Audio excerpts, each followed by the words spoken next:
Vatican, a third city-state was officially created in 1982. That city-state is called the District of Columbia and is located on 10 square miles of land in the heart of Washington.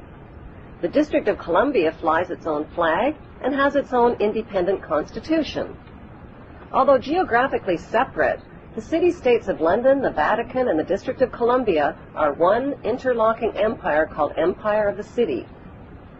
The flag of Washington's District of Columbia has 3 red stars, one for each city-state in the 3-city empire. This corporate empire of 3 city-states controls the world economically through London's inner city, militarily through the District of Columbia, and spiritually through the Vatican. The Constitution for the District of Columbia operates under a tyrannical Roman law known as Lex Fori, which bears no resemblance to the U.S. Constitution. When Congress passed the Act of 1871, it created a separate corporate government for the District of Columbia. This treasonous act allowed the District of Columbia to operate as a corporation outside the original Constitution of the United States and outside of the best interests of American citizens. A sobering study of the signed treaties and charters between Britain and the United States exposes a shocking truth. The United States has always been, and still is, a British Crown colony. King James I was famous not for just changing the Bible into the King James Version, but for signing the first Charter of Virginia in 1606. That charter granted America's British forefathers a license to settle and colonize America. The charter also guaranteed that future kings and queens of England would have sovereign authority over all the citizens and colonized land in America stolen from the Indians. After America declared its independence from Great Britain, the Treaty of 1783 was signed. That treaty specifically identifies the King of England as the Prince of the United States and contradicts the belief that America won the War of Independence. Although King George III of England gave up most of his claims over his American colonies, he kept his right to continue receiving payment for his business venture of colonizing America. If America had really won the War of Independence, they would never have agreed to pay debts and reparations to the King of England. When Congress passed the 13th Amendment to the Constitution, the U.S. President was made subservient to the King of England. The 13th Amendment is called the Title of Nobility Amendment and forbids U.S. presidents and their officials from using royal titles like king or prince or baron. For some mysterious reason, the 13th Amendment, which was ratified in 1810, no longer appears on current copies of the Constitution. America's blood-soaked War of Independence against the British bankrupted America and turned its citizens into permanent debt slaves of the king.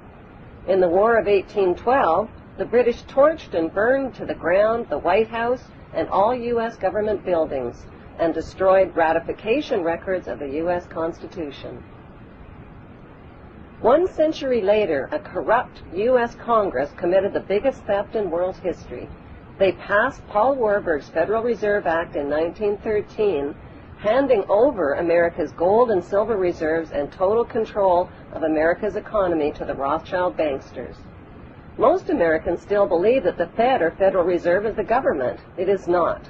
The Fed is a privately owned banking system whose majority Class A shareholders are the Rothschilds, Warburgs, Kuhn and Loeb, J.P. Morgan, Rockefeller, Israel Seif, and the Lehman Brothers.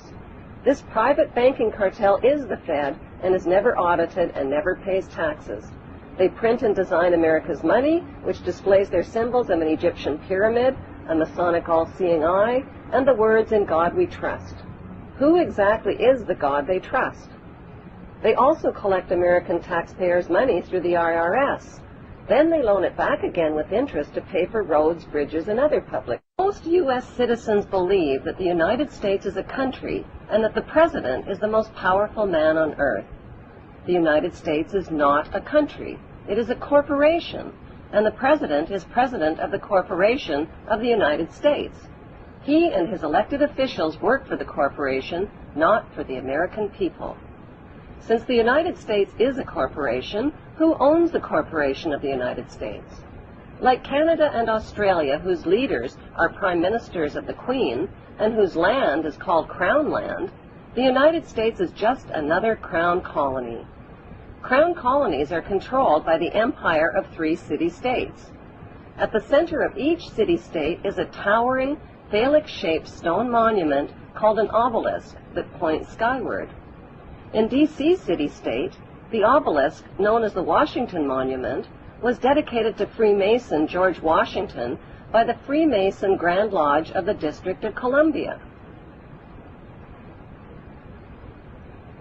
The Secretive Brotherhood of Freemasons laid the Washington obelisk's cornerstone in 1848 and contributed 22 Masonic memorial stones. 250 Masonic lodges financed the Washington Monument obelisk, including the Knights Templar Masonic Order. At the heart of London city-state is a 187-ton, 69-foot-tall Egyptian obelisk called Cleopatra's Needle.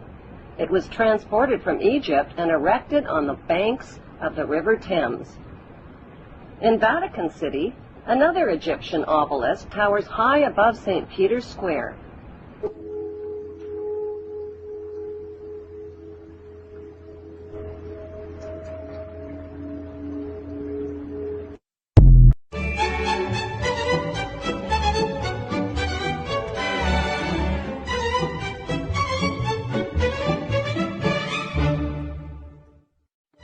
The government. It loves you and wants to keep you safe and well. It even wants to make paying taxes, fines, and court costs easier for you. How? Well, you'll need to meet your straw man. He was born the same day you were. He looks like you, has the same name, and lives in your house, but you never knew he existed. You will have even paid his parking tickets or taxes. The worst part? He's been dead from day one. From every birth certificate, a legal personality, or legal fiction, is created with the same name to confuse little old you into thinking it's you. So, there is a human you and a paper you, or as it's commonly known, a straw man. So when it seems like government officials, court clerks, or the police are speaking English, they aren't. They're speaking legalese, designed to make you agree to verbal and written contracts without even knowing about it, all spun from Black's Law Dictionary. For example, when the police say, "Do you understand?" you'll say, "Yes." What they are really saying is, "Do you stand under our authority?" Oops-a-daisy, you just created a verbal contract with them. Oh, you clever government. Did you know that whenever you register something, you are handing over title to the person you register it with? That's right. Whenever you register something with the government, they assume it belongs to them. Registered your car? Super! Now you are the registered keeper of your vehicle, and the government can crush it when you don't pay your, straw man's taxes. Expecting a new bundle of joy? Well, then you need to register your little darling with a birth certificate.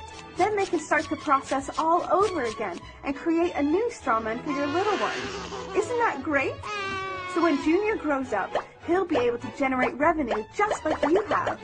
When you notify on your baby by signing the birth certificate, your child becomes a ward of state, and if the government doesn't like what you're doing, they'll assume it's okay to take the child away, or make new rules for things they don't like. Not enough school? Smacking your child? Shouting too loudly? Then it's off to social services for the little one. When you get a bill, it's sent to you, but belongs to your straw man, not you. That's why bills, fines, and summons start with Mr., Mrs., or Ms. Sometimes you'll see your surname in capitals, just like on a gravestone. That's because your straw man is dead, and just a silly piece of paper, created before you could comprehend or even consent to it. When you go to court, you represent your straw man, so you, the human, take on any costs, fees, taxes, and fines involved for the straw man. The human you doesn't even need to pay them. But you made a contract with the court by appearing on behalf of your legal personality or straw man, just like the government knew you would. Confused? Well, don't worry. The government doesn't want you to know anyway. If you knew, you'd stop paying things like council tax and parking tickets. Because when you go to court, you are representing your straw man. You are you, alive and made of flesh and blood. Your strawman or legal personality is a piece of paper created from your birth certificate. And you think it's you. What a silly Billy. Get up, get informed, and get real.